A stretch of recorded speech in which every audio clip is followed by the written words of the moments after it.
right, we're in Fukuoka, Kyushu, southern Japan, and we're at Shōfuku-ji Temple. This is the very first Zen Buddhist temple in Japan, so if you know anything about Zen Buddhism, this is where it all started, at least for Japan, because Buddhism had already been in Japan for centuries prior to this. It's also the place where tea was introduced to Japan. What you're looking at right now is called Sanmon, which is, it used to be like, one of the main gates or a key gate back when the temple was constructed in the year 1195 Common Era. So this is almost, about 900 years old. But this is the main Zen Buddhist temple in all of Japan. And it really, had a turning point impact on spirituality in the country. Because Zen Buddhism is based on, it emphasizes meditation and discipline, right? And that appealed to the samurai class, and in the late 1100s, this is where you saw a military government emerge in Japan.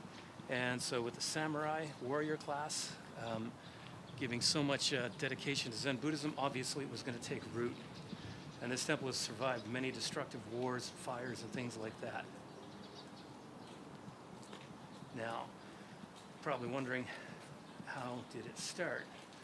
Well, back in the 1180s, there was a monk named Eisai Genjo. And Eisai was a Buddhist monk. He was trained in the Tendai sect. And he felt that Buddhism in Japan was becoming degenerate, corrupt, disingenuous. And he had traveled to China, and there was the Chan Buddhism of the Rinzai sect. And this Chan Buddhist master, really influenced him. And again, he started focusing on meditation, right? And of course, discipline. And so a couple of trips to China, he came back and he introduced Zen Buddhism to this area. And Hakata was the name of the area here at the time, which is a train station here in Fukuoka. And it was a key place for trade with China and the Korean peninsula. Today's China and the Korean peninsula. And of course, it was a key area for diplomacy. A lot of diplomatic exchanges happened here in Fukuoka, what is today Fukuoka City.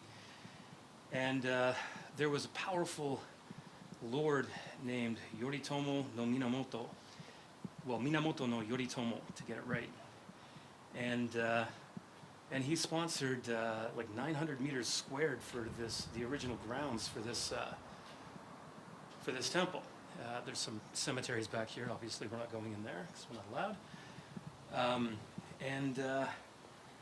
And so with the support of a powerful feudal lord, things possibly are going to take root. But of course, Buddhism, Shinto, they had their conflicts, and Buddhism in particular has different sects. And of course, there was always, not always, but a lot of conflict and war for control of Japan. And essentially in the mid-1400s to the early 1600s, the Warring States period, the Sengoku Jidai, the temple was really pretty much razed. And but it kind of rose from the ashes, and it revived, if you will, many times over. And of course, with sponsorship from the feudal lords, it somehow kind of remained. And interestingly, we'll go have a look at some of the inside of the outer walls. I mean, there were like 38 different precincts here. Like, there were different little Buddhist statues and places to worship within inside the complex itself. And they're all kind of gone because over time the size was a bit smaller and smaller. Like the late 1500s, Toyotomi Hideyoshi, one of the second of the three great unifiers that brought like a lasting peace to Japan, had actually sponsored Shōfuku-ji, where we're at, and that of course helps maintain its longevity.